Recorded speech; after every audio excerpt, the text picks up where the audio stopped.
तो जैसे कि आप सभी को पता चल चुका है कि पवन सिंह ज्योति सिंह से मिलने गए हैं। मैं एक ऑलरेडी वीडियो बना चुका हूं। तो वैसे मैं बता दूं, पवन सिंह जो है ज्योति सिंह के घर पहुंच चुके हैं और वो गाड़ी में ही ज्योति सिंह का वेट किए थे, लेकिन ज्योति सिंह जो है नहीं आती हैं। तो पवन सिंह क्या करते हैं, खुद से ही ज्योति सिंह के पास जाने के सोचते हैं। फिर वो गाड़ी से उतरते हैं और सीधे ज्योति सिंह के पास पहुँचते हैं। बाकी मैं बता दूँ, ज्योति सिंह भी बहुत ही ज़्यादा बिजी थी क्योंकि उनके फ़ैन फॉलोइंग जो है उनके साथ फोटो सेल्फी ले रहे थे। और इधर पवन सिंह भी थोड़ा बिजी हो गए, जब फैन फॉलोइंग उनको दिखा और फैंस जब उनके फ़ोटो लेना स्टार्ट किए तो पवन सिंह ने भी फ़ोटो खिंचवाया, ज्योति सिंह ने भी फ़ोटो खिंचवाया। बाकी ज्योति सिंह और पवन सिंह एक रूम में बैठ के मीटिंग इन लोगों की हुई है और बहुत कुछ बातें हुआ है, जो बातें अभी जो है रिलीज़ नहीं की जा सकती।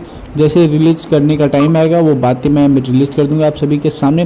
बाकी आप हमारे चैनल पर बने रहिए और चैनल को सब्सक्राइब कर लीजिए। बाकी वीडियो में कौन सी अच्छी वीडियो लगी हमें कमेंट करके जरूर बताइएगा। अगर किसके फ़ैन है ज्योति सिंह के या पवन सिंह के, कमेंट करके जरूर